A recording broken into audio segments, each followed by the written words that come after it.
Hey, power people. Welcome to Renewable Rides. I'm Gareth Evans. And I'm Dan Roberts. We're the founding team of VECKTA, a platform and marketplace streamlining how companies buy on-site energy.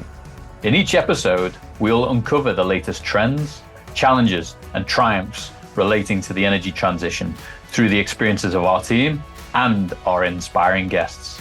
Our goal is to help companies take action to create a resilient, profitable, sustainable, and thriving energy future. Let's go. Hey everyone, and welcome back to another episode of Renewable Rides. And Dan and I are super stoked to be joined by Josh Bachman, the VP of Customer Engagement at Cascade Energy today. And the reason why we are so excited is because we came into this industry thinking that energy efficiency had been completely figured out by businesses around the world, and that now we're onto an on-site energy opportunity. And little did we know that the surface has barely been scratched, and there is a huge amount of trap value within your businesses. And so really excited to be chatting with you today, Josh, to explore why is this the case and what can we do to really unlock this trap value. So welcome. Great. Thank you, Gareth. Thank you, Dan. Really appreciate the opportunity to talk to you guys today. Awesome. Josh, we always start out with our guests exploring what they're passionate about. So we'd love to hear, inside or outside of work, what gets you fired up?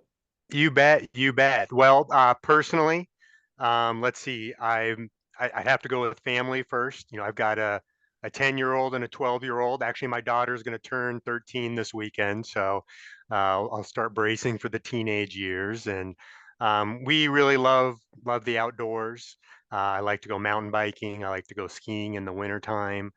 Just this weekend, my daughter and I climbed a peak outside of town here. So on a personal level, I'd say that's where my heart is. And then professionally, I'm fortunate enough to work at a company and be in a role that really aligns with my passion. So um, energy efficiency, energy is really, when I graduated from college, the field that I wanted to be in. I was fortunate enough to land at a great company, Cascade Energy. And our focus is really, it's behind the meter decarbonization. So that's energy efficiency, that's electrification, and more that's demand or load flexibility for our customers. And I'm passionate about the climate crisis that we're in. I feel like it is the challenge of our lifetime.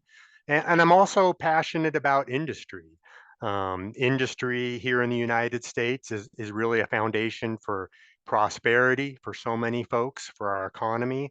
It's a foundation for national security. And I want to do, I and Cascade, we want to do our little part to ensure that industry continues to thrive here in the United States. Yeah, couldn't agree more, Josh. Where do you think that comes from? Like where'd you grow up? Where did the interest in energy spawn from? Well, I'd say in college, uh, you know, I studied mechanical engineering, and you go through a whole host of topics. And I found energy to be fascinating, in part because it's sort of this. It is foundational to life, and yet it's this sort of esoteric thing. You can't see energy. You can feel it sometimes, whether it's hot out or you're riding your bike up a hill. But it is this foundational building block of life, and yet um, you can't see it. It's hard to understand. And I think just the environmental piece as well. Being into the outdoors and knowing, even back when I was in school, some of the impact of the level of energy consumption, how energy is generated, uh, how it was negatively impacting the environment and our society, and feeling purpose in being part of trying to solve that challenge. Yeah, I couldn't agree more there. Well, can you tell us a little bit more about Cascade? So Cascade Energy, you've been there quite some time. So what is it specifically that you guys do within the energy space, and what is your role within Cascade?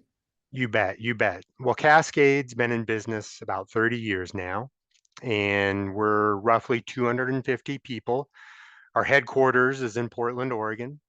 We're really in 3 markets. So our focus is squarely on the industrial sector, and we operate in 3 markets. The largest one is demand side management programs, utility sponsored energy efficiency programs. And so throughout the United States, there's various utilities that deliver these programs for residential, commercial, and industrial customers.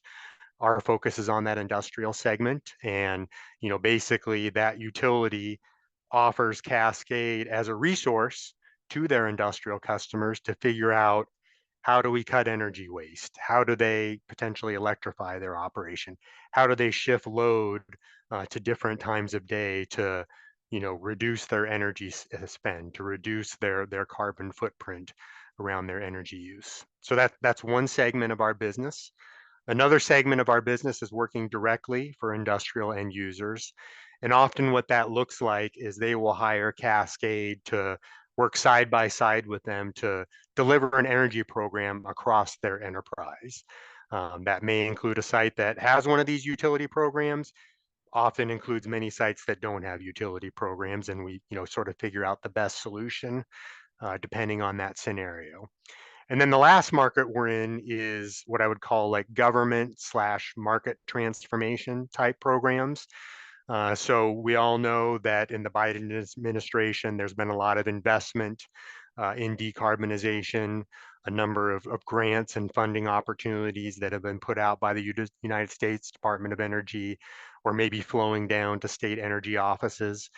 So we're in that market. And then also there's a number of like market transformation or emerging technology programs that are out there by, say, like the California Energy Commission, for example, that are seeking, how do we prove out new energy efficient technologies, new electrification technologies, new ways to provide more demand flexibility within the industrial landscape. Yeah, that's awesome. And for you internally, Josh, like, what would success look like for Cascade? How do you feel like you've won?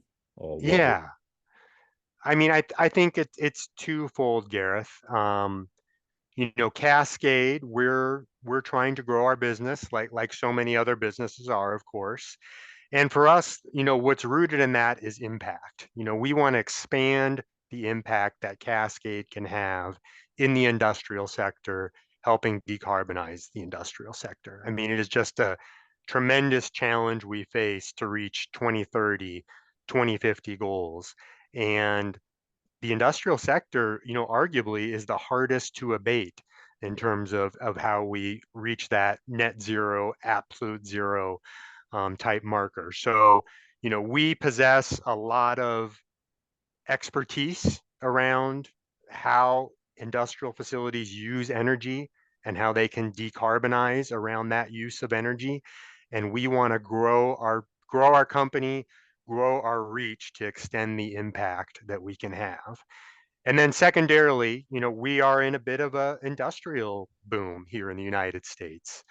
And that's wonderful to see. I mean, I talked about how important seeing industry prosper here in the United States is to me. And again, if we can help decarbonization be a competitive advantage for our industrial customers, that just enhances their ability to not just, stay here, but grow and prosper. Yeah, love that. And Josh, like we kind of briefly touched on in the intro, I think what's caught Dan and I by surprise a lot when talking to customers, we're firm believers in start by reducing your energy consumption as much as possible, then deploy your on-site energy generation and storage assets, and only then start thinking about off-site power purchase agreements and renewable energy credits. And it feels like the industry has almost done that backwards of knee-jerk reaction, buy some carbon credits, and now sort of caught in the trap of energy costs rising, credit costs rising, and business leaders kind of looking at each other going, hang on a minute, like, we're almost worse off than when we started, but we've got a sustainability story to tell. And even that's been threatened through kind of the greenwashing story. So what is it, do you think, business leaders need to be thinking about from an energy efficiency perspective, and why has it kind of been almost overlooked, do you think, for so long? Right, right. Our mantra here, Gareth, is efficiency first decarbonization. So, to your point, our philosophy is let's eliminate all the energy waste in your operation. And once we do that, then you buy the solar panels, then you buy the PPA, or you go into the PPA for the energy you need, not for the energy you waste. So we really see that as that first starting point for an industrial facilities decarbonization journey. Now, why do customers struggle with energy efficiency? I think there's a couple things. I mean, to your original opening point, Gareth, another one of our mantras is there's no finish line. And there really is no finish line on energy efficiency. When I when I talk to a customer and they say, Josh, we've done everything on energy efficiency, I'm licking my chops because I know if that's your mindset, then there will be opportunities to be found. When a customer tells me, this is a state of the art facility, good luck, let's make a bet on what we can accomplish. Because as you know, just because you put in state of the art technology does not mean that you're actually leveraging it to its full potential. I have a smart thermostat in my house. There's nothing forcing me to schedule in setbacks to put my fan in on auto. I can run it. I can run that thermostat just like a traditional, little slider style thermostat. So, there is just so many layers to the onion when it comes to energy efficiency. And I think, one of the biggest misperceptions that I see out there is that our customers are always hungry for, hey, tell me what the measures are. What is the technology? What are those steps that we take to reduce energy waste in our operation? And what I tell them is, look, like I hear you, technology is central to accomplishing this. But in my experience, this is 90% about people and 10% about technology. Because again, I can put that smart thermostat in my house, but there's an operator behind it. And if I don't win the heart and mind of that operator, if that operator doesn't understand how to use that smart thermostat, there's nothing stopping them from running it just like a thermostat that you'd see in there 30 or 40 years ago. Yeah. And obviously with the hot labor market, it's meant there's been a lot of turnover as well. So even if you have the right hearts and minds for that individual and then they leave, unless you've got the right processes and procedures and workflows behind that, then you can, I assume, slide right back to where you started very quickly. That's right. That's right. And, for so many of our customers, their energy program exists within one person. And so they've addressed that people challenge to an extent, but, there's a resiliency issue there because, well, a lot of the people we work with that are focused on energy, they're very successful. And that means, there's going to be opportunity for them elsewhere. Yeah. Josh, this is not just a decarbonization issue as well. It's a financial issue. Mm-hmm. And as we've been talking, I've been thinking that within energy efficiency, you've mentioned the term waste several times. Mm-hmm. And I was thinking that business leaders should be jumping on top of this just as quickly as they would Mm-hmm. if in their bank account every day or week or month, a certain percentage, call it 5, 10, maybe as high as 30, 40% of their bank account was just disappearing on a Mm-hmm. regular basis. Like this is not just an emissions thing, it's a financial thing. Maybe talk a little bit more about the opportunity there. You bet. You bet. I mean, for a typical industrial facility, something on the order of like 10% savings is incredibly realistic. And, for our highest performing customers, they've been able to cut their energy intensity in half. One of our flagship customers is Cisco Food Service. So they're the largest food service customer here in the United States. And they started their energy program journey back in the mid 2000s. And they've ultimately achieved enormous success. They've published a lot of their numbers, so I can share some of them. But I know in one of their recent sustainability reports, they pointed out that their energy intensity was down 40%. And so that is just transformative change for them. When you think about, how many years of free energy does it translate to when you can drive something like a 40% reduction within your operation?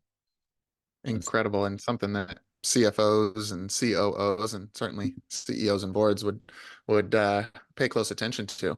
Well, Josh, for our listeners that aren't that Hmm. familiar with the opportunities, both Hmm. technology but also behavioral based, I think most people, when they hear efficiency, think LEDs, HVAC systems. Hmm.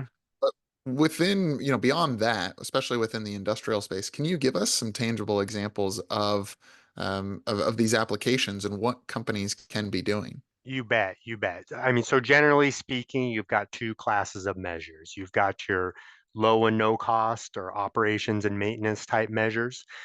So that's all about doing the best you can with what you have.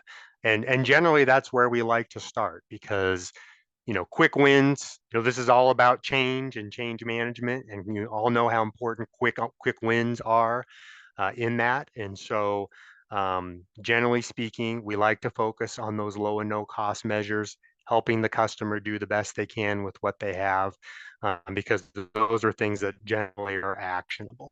And so, when we look at that class of measures, it's pretty straightforward stuff. That's the good news. None of this is rocket science.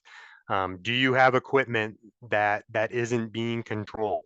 If it isn't being controlled, what can we readily do to control it?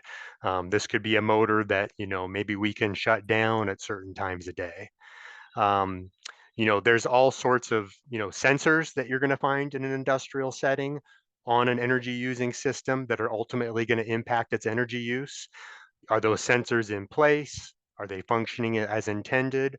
Are they calibrated appropriately? Those are all things that we'd be checking on in our checklist for those low and no cost measures. And then really we're going to look at how things are controlled. And, do you have the ability to cycle a motor?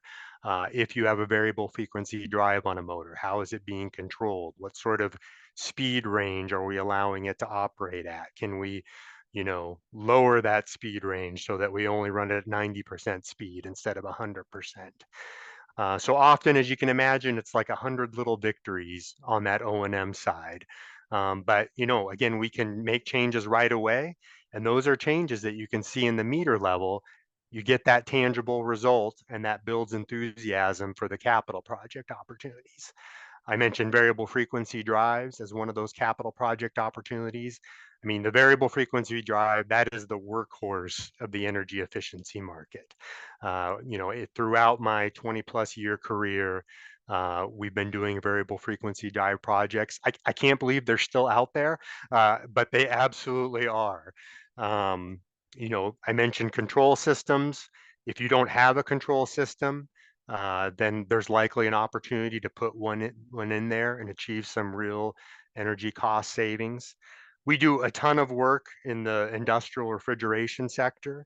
And one of the areas we like to focus on is defrosts of evaporator coils.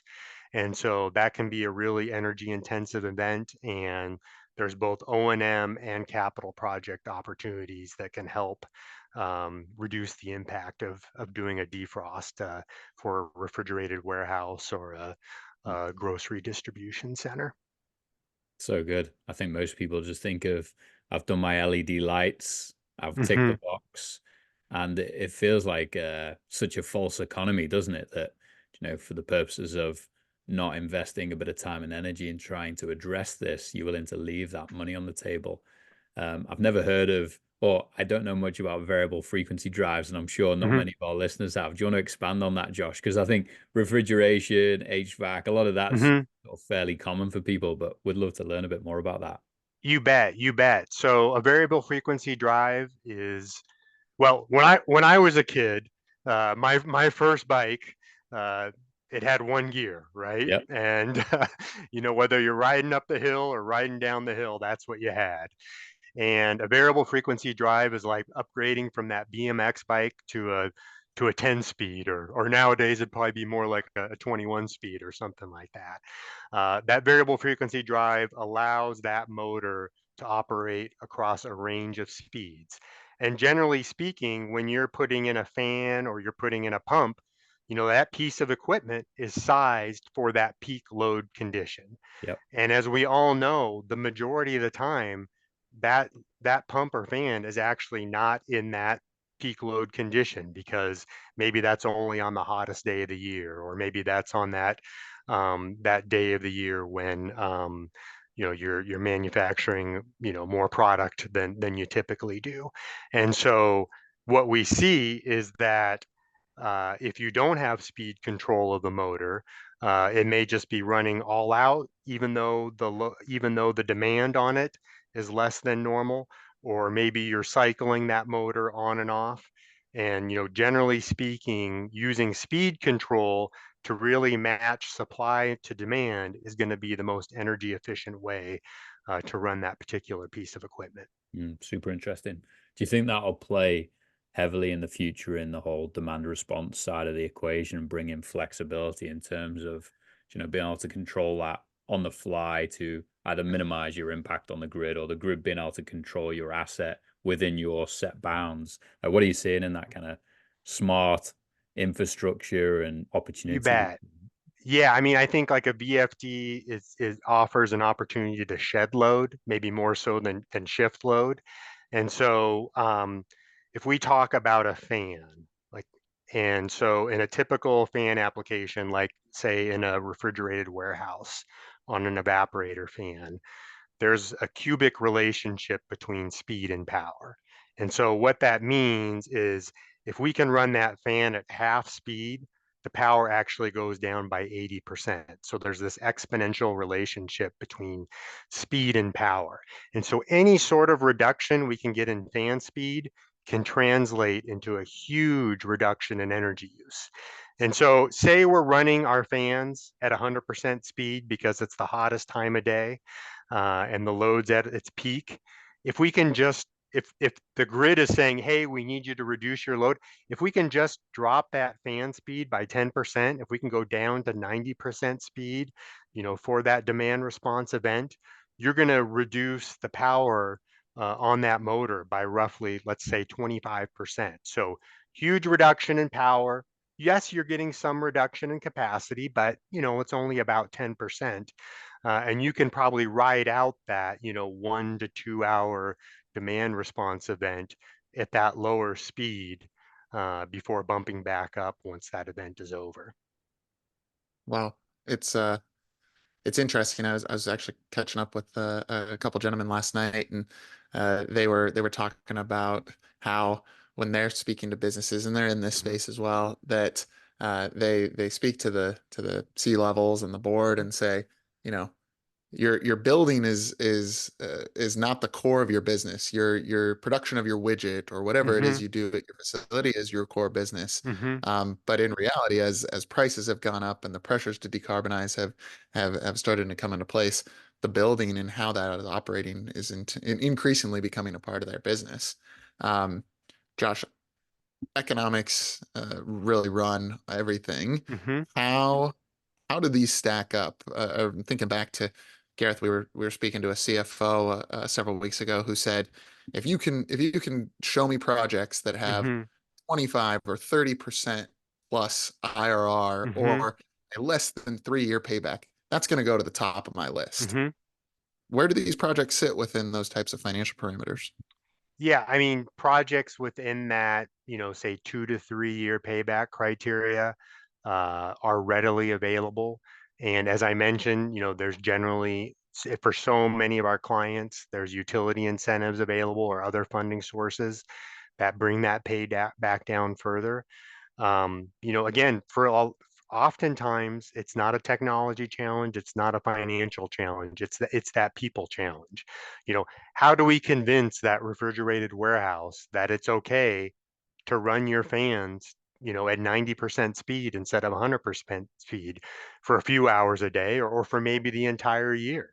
I mean, they're not in the business to save energy. They've got millions and millions of dollars of product out on that warehouse floor, and that's ultimately their priority, right? So we've got to be able to convince them that they can make this change in a way that's not going to adversely impact their operation. So yeah, again, a lot of the times, I mean, particularly if we're talking about these low and no cost opportunities, it's that people challenge that we're facing. Now, of course, if we're talking capital project opportunities, those are going to have a price tag on them. And again, that ROI can be anywhere from, like, say, a 2, 3, 4 year payback. A lot of times that's going to meet our customers' hurdle rate, but there is funding out there that can help bring that number down and bring it to oftentimes under a 1 year payback. Yeah. And we're not talking about tens, single digit thousands here, are we? We're talking about, once you roll all these things up, you're talking about like millions of dollars a year potentially, especially across industrial sites. And then you multiply that by 5 years, 10 years, 20 years. I mean, you think about that Cisco story, and starting in 2006, they've got nearly 20 years of massive energy savings under their belt. So it's all about getting that area under the curve over time. How have you Josh? seen, I was just going to say, how have you seen the market change? You've been working with those guys for many years, but you've been in the industry 20 years now. What is getting you like super excited right now based on what you've seen develop over the last 20 years, or what's frustrating you on the flip side? You bet. You bet. I mean, the most exciting thing is that it isn't just the financial return now that our clients are interested in. I mean, at the end of the day, that is the single biggest reason that they choose to act on these projects. But of course, there's other pressure that our customers are feeling around energy and decarbonization. That is, just raising awareness, raising visibility around this opportunity to ultimately improve their business. I mean, if you can eliminate energy waste, if you can reduce your energy spend, that makes you a better business. And there's more visibility onto that now than there ever was. As far as my biggest frustration, I mean, what I hear from our customers, what I hear from our clients is that, at the boardroom level, goals are being set. Um, there's press releases that are going out. But the people that we're working with at sort of the mid-level or at the plant floor level, not much has changed in their world. They have this mandate, but they don't have a budget. They don't necessarily have the authority, and there isn't really anything putting its thumb on the scale, if you will, that allows an energy efficiency project or some other energy project to ultimately outcompete with, like, some of those more core mission critical projects that our customer faces. So that VFD retrofit that we want to do is still competing with, do we fix the roof? And all these other capital investments that our customers need to make. So, we're off to a good start. Things are changing, but it's that disconnect from, like, the board level to the plant floor level that still needs to be addressed for the majority of our customers, for them to really have a transformation around how they use energy and their carbon footprint. Expanding upon that a little bit, do you have any advice for the director of operations or the corporate facilities manager, the kind of mid-level folks that you're talking about there? Any advice on things that you've seen have worked to get these going? Because the thing that the question I keep having in my head is, like, there's all these benefits. Why isn't everybody doing it or already done it? Yeah, I think the advice I would give is, again, think about this as a people challenge as opposed to a technology challenge. And I think the other, right along with that is, ultimately, to achieve results like Cisco has, it's not about, like, you can't think about it as a project. You've got to think about it as a program. Again, it's something that it has no finish line. And, just like, all of our customers have embraced safety and created safety programs within their organization and achieved incredible results in that regard. You've got to take the same sort of look or same sort of approach with energy and with decarbonization. It's not about do a project and just go back to business as usual. You've got to create a program. You've got to assign responsibility. You got to have real and tangible goals. Somebody has to be in charge of it. You have to communicate that across the organization. And for us, what I've seen is the number one indicator of success for our customers is leadership buy-in. So as you know, you either have it, leadership buy-in, you either have it or you don't. And so, for that mid-level person, you've got to both be pushing down within the organization, but of course be managing up and trying to get that leadership buy-in.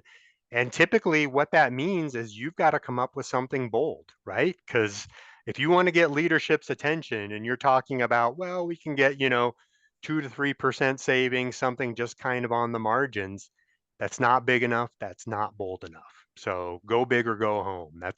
That would be my advice. Great advice. And I wholeheartedly agree with the program development. That's something we've been seeing a lot with Hmm. on the generation and storage side with customers.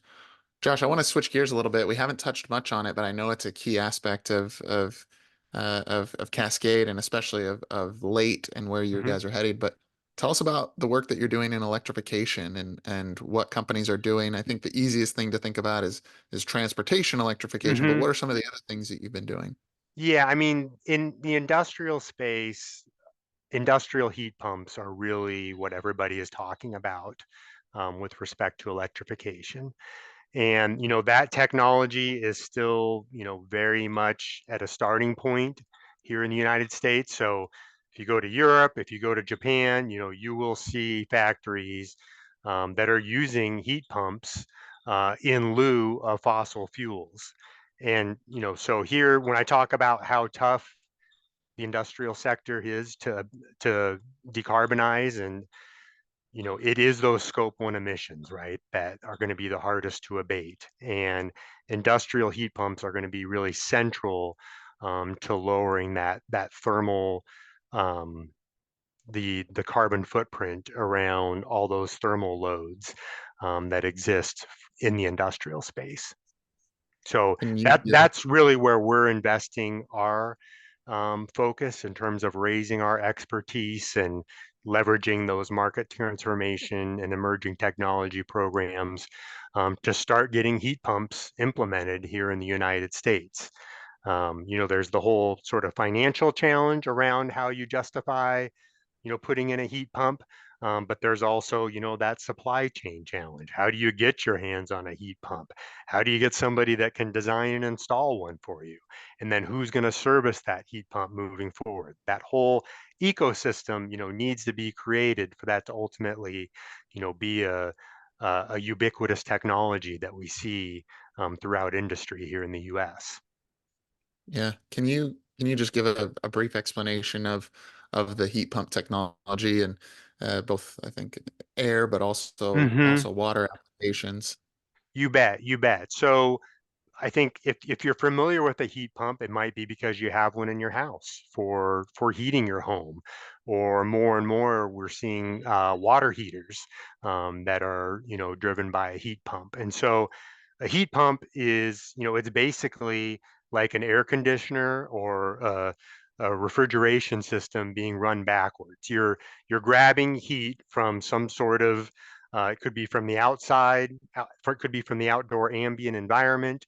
It could be from a waste heat stream within an industrial facility. And then you're using a thermodynamic cycle to basically raise the temperature of that heat source to whatever sort of level your system demands, and then of course convey that heat over over to that system requirement. Love it. Super interesting, Josh. I think we could go on all day, and I think we'll Uh-huh. probably have to have you back and explore all the different avenues of electrification and energy efficiency. I think to wrap this one up, we like to finish with our power surge round and get a few rapid fire Hmm. questions on you. So, if you could be any one of these energy technologies that Uh-huh. you've been talking about, what would it be and why? Well, I love this question, Gareth, and I'm going to go with a big tent answer here, which is the virtual power plant, or the VPP. I think it's fascinating, this idea of taking all these distributed energy resources that are out there, whether that's, solar or storage or like some of these demand shedding or shifting type opportunities that I talked about, and having all those work in concert to relieve the grid constraint. And we're seeing studies out there that are comparing a virtual power plant to, a gas peaker plant, to a large like utility grade battery system.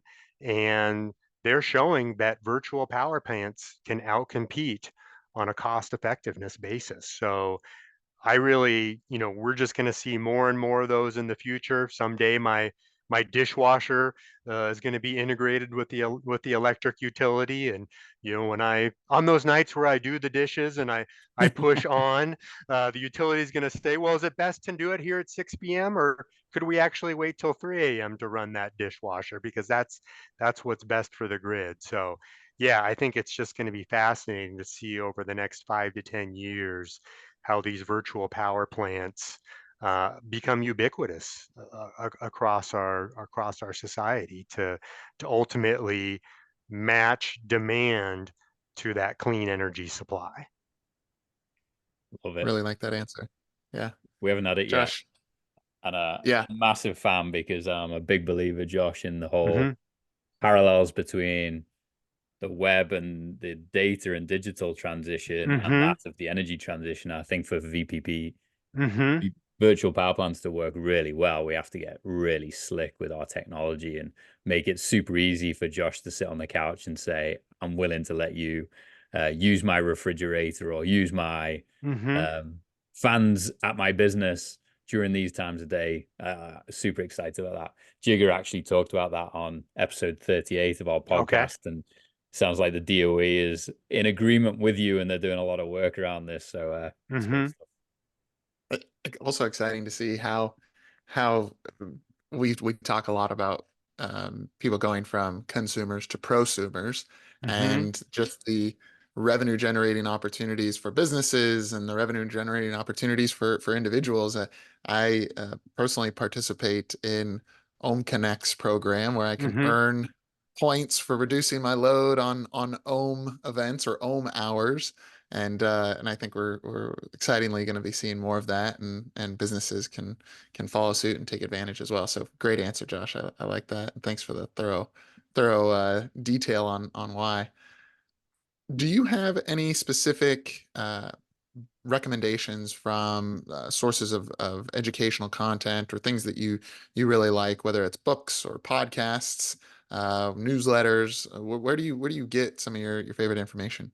You bet. You bet. There's really two organizations that stand out to me. The first is ACEEE, uh, American Council for an Energy Efficient Economy. They are, uh, really influential in terms of guiding energy policy here in the U.S. and advocating for energy efficiency across the board, including in the industrial sector. And they do a number of studies every year that are incredibly informative for me and impactful throughout the industry. And then the other one would be the RTC, or Renewable Thermal Cooperative. Again, that's a consortium of folks from industry, whether it's end users or equipment manufacturers or policy folks. And as the name would imply, they're really focused on those scope one emissions from industry. And again, they put out white papers throughout the year that are just incredibly informative in terms of understanding how do you electrify industry, who are some of the pioneers, the early adopters in terms of electrifying operations and so forth. So ACEEE and RTC are definitely two organizations that I look to stay informed and stay educated on the industry. That's great. Love it, Josh.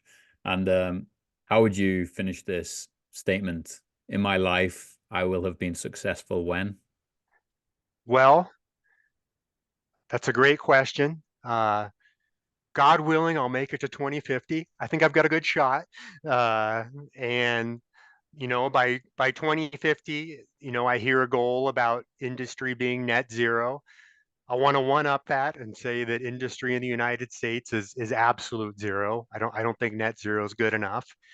And furthermore, I can't help it because energy efficiency is close to the heart. Not just be absolute zero, but I want to see the energy intensity of industry. I want to see transformative change there. I think we can cut the energy intensity in industry in half, still creating the same amount of product, but again, like there is transformative opportunities in industry to reduce the amount of energy it requires to make cement, to make steel, to make all these products that we're using in our daily lives. So I want to get to absolute zero, and I want to cut the energy intensity in half by 2050. And I want to be around to see it. Love it. Cheers. Cheers to that. Love that. That was excellent. Josh, this has been very fun. Thank you for taking time out of your day. We really appreciate the relationship that we have with Cascade, because the work that you guys are doing is so important. And as Gareth hit on, we're firm believers that reduce your load, maximize your on-site generation and storage potential, and then look to some of these other broad strokes mechanisms. And I think it's admirable, and love all the work that you guys are doing, and look forward to continue to help decarbonize and reduce the intensity and the cost of energy and industry. Well, thanks a million for the opportunity to chat with you, and thank you for all the good work that VECKTA is doing out there in the market. You've been awesome partners for Cascade. We really complement each other well. It's been just a pleasure to work with you and to do this podcast today. Love it. Beautiful. Love your energy. Love your passion. Thanks for being here. Thanks, Josh. All right, take care, guys. See ya. Dan, I really like Josh. Super informative, really passionate. And I think the biggest takeaway for me was this isn't a one and done project. As a business, this needs to be a program like all the other programs you've got in your business, whether it be safety, whether it be HR, and energy is becoming such a massively important part of our businesses that it makes a lot of sense, doesn't it? It's like, let's make sure we've got the people, the processes, and the strategy to really optimize what we're doing. And this can't be a small little one and done project. This needs to be a repeatable change-making opportunity. And when done right, it creates huge value. And I think I loved your analogy around, if we were to rock up to someone's bank account and start lighting notes on fire, they'd be reacting pretty quick. And I think just because energy is that invisible resource that Josh was talking about, we don't realize how much money we are actually wasting. Yeah. Building on that, the thing that stood out for me the most was Josh's comment around this really being 90% operational, behavioral, procedural, and 10% technology. And even when you're implementing these new technologies, these capital expenditure projects, you still have to bring the operations around it, and his talk track around the smart thermostat, and really there needs to be an operator that's ensuring that it's operating correctly. Really resonates, and it just amplifies the point around building a program and not just throwing technology and dollars at it, but building a whole ecosystem of folks that understand the importance and see the value. And maybe it's even starting to build in, bonuses and tying, recognition and compensation around it. I think this is an important aspect, and one that increasingly is going to become top of mind for folks. So really, I agree with you. I appreciate Josh's dedication and commitment to the space, and he's right. Industry has been the one that's the most challenging, but also the biggest opportunity. So yeah, we'll be excited to track Cascade and Josh over the coming months, quarters, and years, and I'm sure we'll have them on again soon to dig into some of the new things that they've been working on. Yeah, it'd be great to talk about a few of their case studies and actually talk about like the whole range of opportunities that businesses have access to. Absolutely. Cool. Thanks, yeah. All right. Have a great weekend. You too. See ya. We receive a lot of questions from business leaders around the world wanting to learn more about the energy transition, what is possible and where to start. So to help you stay informed and up to date on best practices, opportunities, risks and success stories, we created an industry newsfeed at VECKTA.com/news with all our podcasts, blogs and newsletter. Check it out and connect with Dan, myself and the VECKTA team to learn more. Cheers and have a good one.